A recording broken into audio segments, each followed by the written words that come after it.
À la suite de l'opération Relais Cité initiée en avril 2025 ayant permis de disponibiliser 3000 parcelles au profit des attributaires, le ministère de la Construction de la Patrie est passé à une autre étape dans le projet de réalisation du Relais Cité de Komsilga situé à quelques encablures de la ville de Ouagadougou en lançant les travaux de bitumage et d'assainissement pluvial du cité Relais de Komsilga. C'est une nouvelle étape dans la coopération sud-sud. Le Burkina Faso et le Nigeria mutualisent leurs expertises pour accélérer leur transition numérique. En visite à Ouagadougou, le ministre nigérien de l'économie numérique et son homologue burkinabé ont jeté les bases d'un partenariat stratégique fort au menu des discussions cybersécurité, intelligence artificielle et souveraineté numérique. Désamorcer les tensions par les mots pour préserver la cohésion sociale au Burkina Faso face à la prolifération des fausses informations et des propos stigmatisant les professionnels des médias montent au créneau. À l'initiative de l'ONG ACRA et du secrétariat technique de la promotion de la paix et du vivre ensemble, une trentaine de journalistes ont participé à une session de formation intensive à Ouagadougou. L'objectif est clair, s'approprier les mécanismes de la communication non violente et maîtriser les techniques de transformation des conflits afin de faire des médias de véritables leviers de paix. Mesdames, Messieurs, bonsoir et bienvenue à ce journal. Les travaux du deuxième forum humanitaire de l'AES, conjointement avec la réunion des ministres en charge du genre, ont été clos ce mercredi à Ouagadougou. Des travaux au cours desquels des recommandations ont été formulées. Une cérémonie de clôture présidée par la ministre de la Famille et de la Solidarité, Eliasa Badiel Claudine Ouedrago.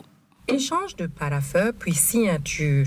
Il s'agit là de la signature d'une convention portant création d'une plateforme régionale des organisations féminines de l'Alliance des États du Sahel. Une signature qui intervient après 3 jours de travaux du deuxième forum humanitaire et de la deuxième réunion des ministres en charge du genre des pays de la Confédération des États du Sahel, AES. Au cours de ces rencontres, nous avons eu des débats autour des thèmes d'actualité, que ce soit sur l'humanitaire ou sur le genre, et des résolutions fortes en sont sorties. Et au niveau de l'humanitaire, il faut se dire que toutes les résolutions tournent autour du passage de l'urgence vers la résilience des populations. Vous savez que les 3 pays sont confrontés aux mêmes défis sécuritaires, auxquels viennent s'ajouter certains défis climatiques qui aggravent la vulnérabilité de nos populations. Et il était temps pour nous de pouvoir prendre des résolutions fortes pour que l'action humanitaire ne se résume pas seulement à lever l'urgence, mais que l'action humanitaire passe progressivement de l'urgence vers la mise en place d'actions et de politiques concrètes pour permettre aux populations de se relever, de s'autonomiser et de se prendre en charge et surtout d'éviter le piège dangereux de l'assistanat. Une plateforme régionale des organisations des femmes, de l'Alliance des États du Sahel et 2 déclarations de Ouagadougou.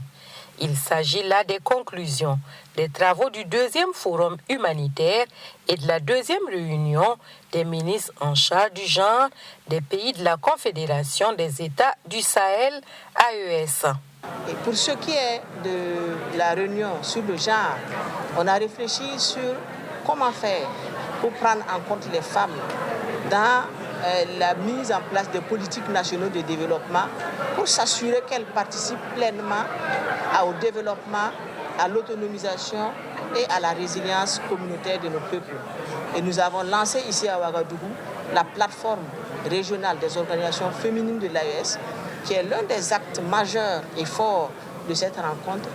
Et il faut savoir que cette plateforme est la traduction concrète même de la volonté de nos États de pouvoir fédérer les actions des organisations féminines. Donc, d'ores et déjà, cette plateforme aura la lourde tâche de pouvoir mettre en synergie toutes les organisations féminines, de se mettre en cheval de bataille, que ce soit pour les sensibilisations sur la protection et la promotion des femmes et du genre, et aussi de rechercher les voies et moyens pour un meilleur accès au financement un meilleur accès aux technologies de production et de transformation et un meilleur accès au marché. En rappel, le forum humanitaire s'est tenu sur le thème de l'urgence à la résilience vers un modèle d'action humanitaire intégré pour l'AES. Quant à la réunion des ministres chargés du genre, elle s'est penchée sur le thème mise en œuvre des référentiels nationaux de développement des pays de l'AES, contribution des femmes à la construction d'un espace souverain, résilient et prospère. Améliorer la viabilisation du site, renforcer les infrastructures routières et offrir aux populations bénéficiaires un cadre de vie plus sécurisé, accessible et durable. C'est l'objectif visé par le ministère de la Construction de la Patrie. Il a lancé ce mercredi les travaux de bitumage et d'assainissement pluvial du relais cité de Komsiliga. Gaussou Djibo Nyimansou grâce avec la voix de Omaïsa Sana. Le projet de la cité relais de Komsilga entre dans une nouvelle phase avec le lancement officiel des travaux de bitumage. Cette initiative s'inscrit dans la volonté d'améliorer les conditions d'installation des populations et de leur offrir un cadre de vie mieux aménagé, sécurisé et adapté à leurs besoins. Lancé le 11 avril 2025, le projet vise notamment à assurer une meilleure viabilisation de la cité et à faciliter l'accès des populations aux infrastructures de base. Tout en rappelant que le projet de la cité relais de Komsilga a été lancé le 11 avril 2025, le directeur général de l'urbanisme a indiqué que cette initiative répond à la nécessité de créer un cadre d'installation sécurisé et convenablement aménagé pour les populations. Il a expliqué que les travaux engagés doivent permettre de renforcer la viabilisation de la cité et d'améliorer les conditions de vie des futurs occupants. Comme on le sait tous, nous sommes dans un contexte de changement climatique et on se doit donc de mettre nos populations dans les conditions qu'il faut. Et aujourd'hui, donc, on est là pour une première phase, en tout cas de programme de viabilisation qui consiste donc à l'aménagement bitumage de 5,5 km de voies, 2x2, voilà, avec des pleins centrales. Donc vous pouvez considérer que ça peut faire autour de 10 km en réalité. Et aussi 13 km de canaux d'assainissement pluvial. Donc il faut dire qu'au niveau de ces canaux, on aura une certaine spécificité. Ce n'est pas de petits caniveaux. Il y aura à certains endroits des canaux. Quand on dit canal, vous voyez l'équivalent du canal de Zogonan. Voilà, donc avec des emprises qui vont jusqu'à 9 mètres. Donc vous comprendrez que le coût qui a été donné, qui se chiffre à 6,1 milliards, ce n'est pas fortuit. Président le lancement officiel des travaux de bitumage, le représentant du ministre chargé de la construction a appelé les entreprises et l'ensemble des acteurs chargés de l'exécution des travaux à faire preuve de rigueur et de patriotisme dans la réalisation des ouvrages. Il a également interpellé les populations bénéficiaires sur leur rôle dans la préservation des infrastructures. Il les a exhortés à protéger les ouvrages et à contribuer à leur entretien, rappelant qu'ils constituent un patrimoine collectif. Camarades, je voudrais à ce stade m'adresser directement aux entreprises et aux acteurs chargés de l'exécution des travaux. Le gouvernement attend de vous rigueur, professionnalisme et patriotisme. Chaque franc investi est une ressource de la nation et doit produire des ouvrages conformes aux normes de qualité, capables de servir durablement les populations. Je m'adresse également aux populations bénéficiaires. Ces infrastructures sont votre patrimoine collectif. Leur préservation relève de notre responsabilité commune. Respecter les ouvrages, éviter les occupations anarchiques et contribuer à leur entretien, c'est protéger un investissement consenti au bénéfice de tous. À travers ces travaux, les autorités entendent ainsi renforcer la viabilisation de la cité relais de Komsilga et améliorer durablement le cadre de vie des populations bénéficiaires. Le Burkina Faso et le Nigeria ont officiellement scellé une alliance stratégique à Ouagadougou pour accélérer leur transformation digitale et stimuler l'économie numérique régionale. Cette rencontre entre la ministre burkinabé de la transition digitale et son homologue nigérien vise à concrétiser des ambitions partagées avec pour objectif de passer des discours aux actions transfrontalières concrètes. Barthélémy Douti, Abouilek. Connectivité numérique régionale, infrastructure digitale, intelligence artificielle, cybersécurité, mais aussi développement des compétences, autant de sujets au cœur de cette rencontre bilatérale entre le Burkina Faso et le Nigeria. Une rencontre qui traduit, selon la ministre burkinabé en charge de la transition digitale, l'excellence des relations entre les deux pays, notamment dans le secteur du numérique. Je suis donc ravie qu'au-delà des discours, nous prenions des actions. Et cette visite fait partie des actions que nous engageons pour concrétiser, on va dire, cette conviction d'aller ensemble pour le développement du numérique dans notre sous-région. Je nous souhaite que cette visite, en tout cas, puisse renforcer la collaboration entre nos deux pays, mais au-delà, pouvoir engager également les autres pays frères dans cette collaboration pour le développement du numérique dans notre sous-région. Pour les deux parties, le développement du numérique passe aussi par la valorisation du potentiel de la jeunesse. Formation, acquisition de compétences et développement des talents doivent permettre aux jeunes Africains de mieux saisir les opportunités offertes par la nouvelle technologie. En termes d'infrastructures, de connectivité, d'hébergement, en termes de compétences locales dans les divers domaines du numérique, en termes de sécurisation et en termes également de politique pour l'accélération de la dématérialisation des services et aussi la structuration et la valorisation de nos données. Autre temps fort de la rencontre, la présentation des 12 chantiers de la transition digitale du Burkina Faso. Une feuille de route qui permet à la partie nigériane de mieux appréhender les priorités du Burkina Faso dans sa transformation numérique. Des échanges qui ont également porté sur les infrastructures numériques, la cybersécurité et l'intelligence artificielle. À travers cette rencontre, Ouagadougou et Abuja affichent leur volonté de faire du numérique un levier de développement et d'intégration régionale. Une coopération appelée à se renforcer pour bâtir ensemble un avenir numérique davantage porté sur les infrastructures, l'innovation et surtout les talents africains.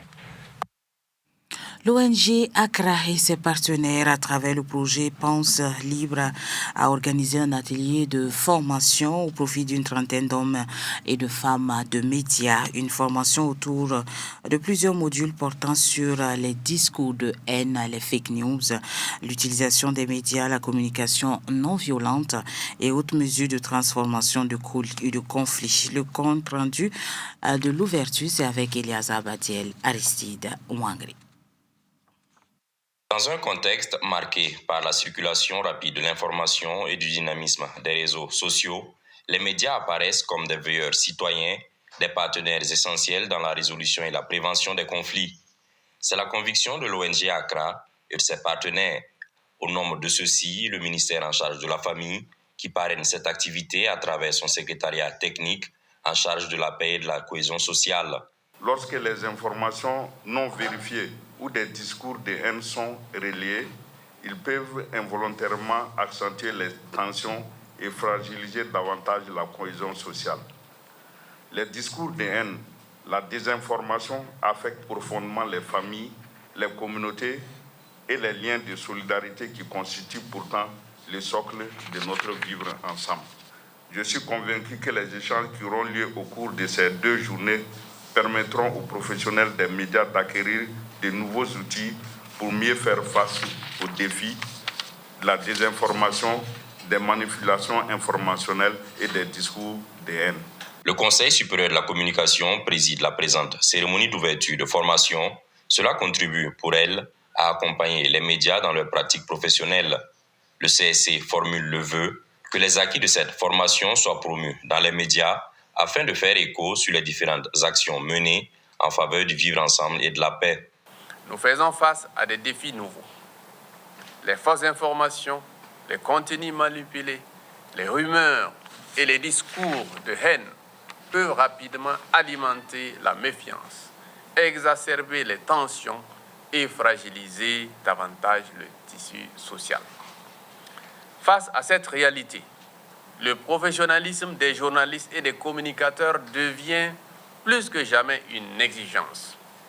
Informer avec rigueur, vérifier les faits, respecter l'éthique et la déontologie, privilégier une communication sensible aux conflits sont aujourd'hui des responsabilités majeures qui incombent à chaque professionnel des médias. Il s'agit par la présente d'outiller les partenaires que sont les médias dans le renforcement des mécanismes de solidarité, de paix et de cohésion sociale. Je pense que nous travaillons avec les assistants techniques des différents ministères. Nous devons aussi choisir les canaux pour, n'est-ce pas, publier ces genres d'informations. Et ici, l'ONG ACRA, qui est une ONG de développement, vient juste pour donner, n'est-ce pas, cette formation-là aux participants. L'ONG ACRA intervient dans plusieurs pays d'Afrique, d'Europe et d'Amérique. Depuis 2008, l'organisation intervient dans la sécurité alimentaire, la promotion du genre et des domaines transversaux tels que la cohésion sociale. Le projet Pense Libre s'inscrit dans ce cadre. Il est mis en œuvre au Burkina Faso et au Tchad. La jeunesse burkinabé est au cœur de la refondation nationale. Le coup d'envoi officiel de la deuxième édition du camp vacances Faso Mebo a été donné le mardi à Didougou. Cet événement majeur réunit cette année 514 adolescents âgés de 10 à 15 ans mobilisés autour d'une ambition commune, à savoir s'instruire pour bâtir le Burkina Faso de demain. Mariam Tondeyaou. Placé sous le slogan évocateur « Je m'instruis et je participe à la construction de ma nation », la cérémonie d'ouverture a mobilisé les plus hautes autorités de la région. Je déclare ouvert le camp vacances Faso Mebo, édition 2026, pour le compte de la 5e région militaire.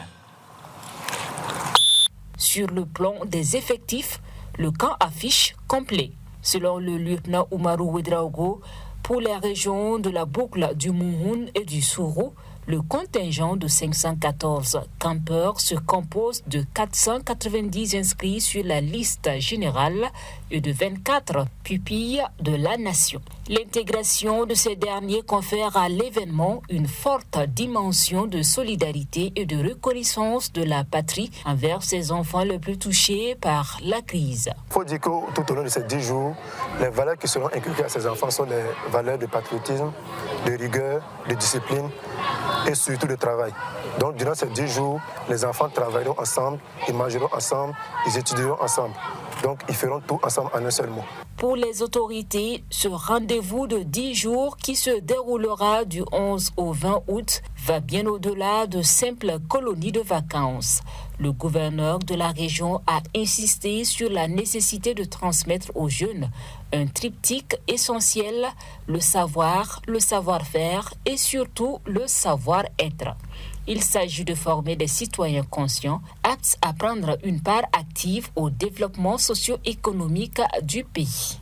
Dans la même dynamique, le parrain, le lieutenant-colonel Sosten Koulibaly, a précisé que les équipes d'encadrement mettront un point d'honneur à enseigner le civisme, le patriotisme et une connaissance approfondie de l'histoire du pays. Il s'agira pour l'encadrement, durant ces 10 jours, d'inculquer à ces campeurs des valeurs de civisme, de patriotisme, de connaissance aiguë de leur pays, afin qu'ils en soient fiers et prêts à contribuer de façon conséquente, en dépit de leur bas âge, au développement, à la construction de ce pays qui nous est cher. Et également leur donner tous les rudiments par rapport aux valeurs poursuivies par la révolution progressiste et populaire. Inspiré des idéaux de la révolution progressiste populaire, le camp Faso Mebo ambitionne d'inculquer la discipline, la rigueur et le goût de l'effort. Durant cette immersion, la vie en communauté servira de laboratoire pour forger l'esprit d'équipe et le kiosque francophone, c'est avec Omaïssa Sana. Le quotidien donne le ton avec le sport et les révélations de Pascal Sawadogo sur les primes des étalons dames, suscitant de vives réactions. Le journal célèbre également le sacre des étalons U20, victorieux au tournoi UFOAB, puis aborde la santé avec la prise en charge du pied beau. Il termine sa une avec la Journée internationale de la jeunesse, axée sur la construction d'un espace confédéral souverain.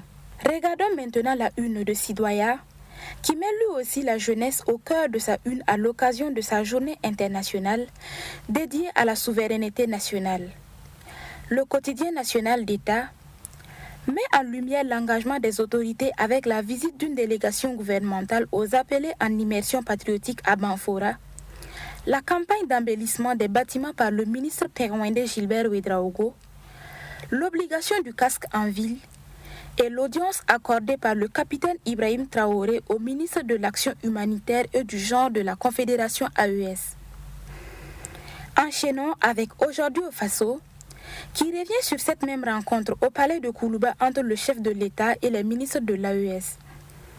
Sur le plan économique et religieux, le journal traite de la sensibilisation de la FAIB sur la liberté religieuse et des actions de la BMCRF sur le marché du blé, puis s'intéresse à la politique économique locale avec le DG Franck Compaoré du Codec Ouaga.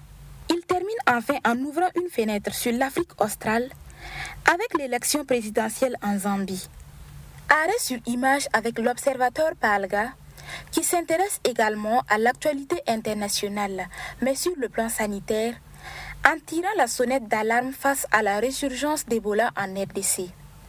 Sur le plan national, le quotidien traite de la lutte contre la fraude, avec une saisie de plus de 141 millions par la CNLF, des explications sur la loi sur les libertés religieuses, de la coopération numérique Burkina-Nigeria et annonce l'inauguration d'une centrale thermique de 25 MW à Kaya pour la souveraineté énergétique. Un coup d'œil à présent sur l'Express du Faso qui aborde le volet agricole et alimentaire avec un point sur la distribution d'engrais par le ministère de l'Agriculture et le partenariat avec la Chine. Le quotidien Bobolé traite également du phénomène persistant de la divagation des animaux à Banfora, met en avant la mobilisation de 2 km à pied des jeunes de Guirico et clôture sa une avec le retour de la patate douce sur les marchés de la cité de Sia. Pour clore cette revue, direction Bruxelles avec la Libre Belgique qui aborde le cadre de vie et l'environnement urbain à travers les coulisses de la gestion d'un parc bruxellois et une querelle urbanistique à Oderghem.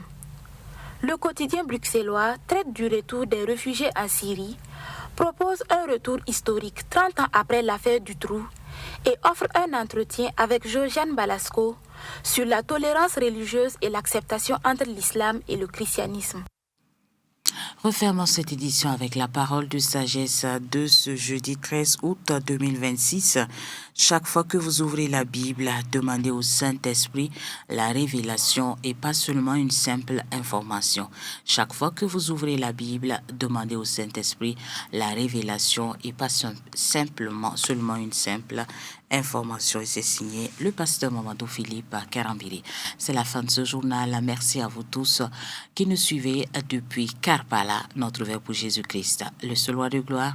Excellente soirée à tous et à toutes et à demain par la grâce de Dieu. Shalom.